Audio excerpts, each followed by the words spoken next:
తిరుమలలోని కౌస్తుభం car parking వద్ద car పూర్తిగా అగ్ని ఆహుతి అయిన ఘటన శుక్రవారం వేకువజామున 4:30 ప్రాంతంలో చోటు చేసుకుంది.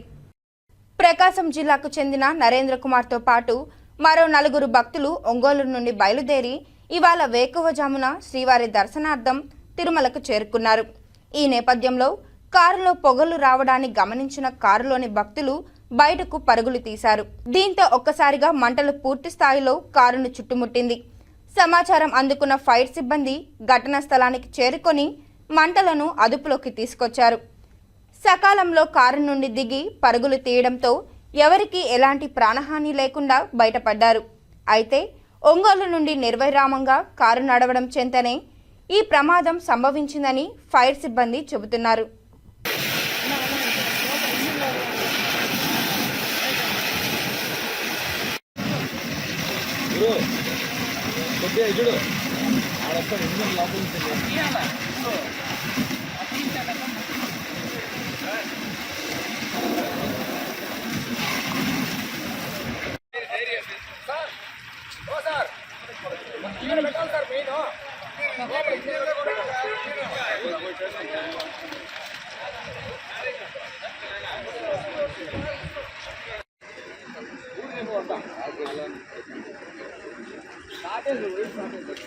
Really, sir?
వాటర్ రిలీజ్ చేయమన్నా